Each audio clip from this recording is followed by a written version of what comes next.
Salam Əzxudat Bağçılıq səhifəsinin dəyərli üzvləri, hər birinizi salamlayıram. Nektarin budamasından ərazi Əlaksiyevka. Ruslan qardaş, Tərlan qardaşla burada 5 illik nektarin budamasını göstərir sizə. İlk öncə uc vurulur, göz çöl olmaq şərti ilə. Buradan göstərəcəm sizə. Ağacın boyu çox hündürə qalxıb, yəni bizə bu hündürlük lazım deyil.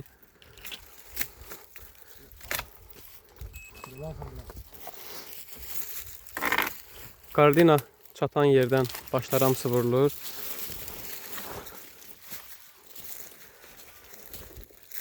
Ruslan qardaş yorulmayasın. Sağ ol.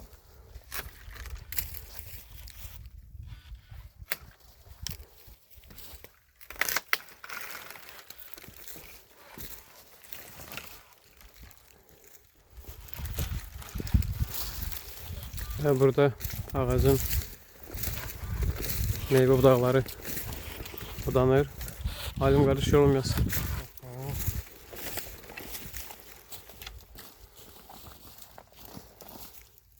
İzləyicilərimiz nə deyə bilərsin budama ilə bağlı? Deyə bilərəm ki, bu ağacda quru budaqlar çıxılır. İç budaqlar.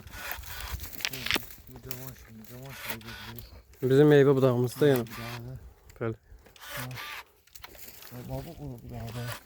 Böyle budaqlar pelka kimi. Belə işləsin qoy. Bu da aldığı olduğuna görə məcbur qalıb. Pelkaya işləyirik. Təkə veririk belə. Bu budaqlar. 5 illik ağac nə qədər meyvə saxlamısan bu meyvə? Artıq burada 30 kilo yaxın var. 30 kilo yəni normal kalibrlə düzdür. Bəli. Bu 40 santdan yuxarı yenə uzunu vururuq belə. Çox əyilməsin deyə.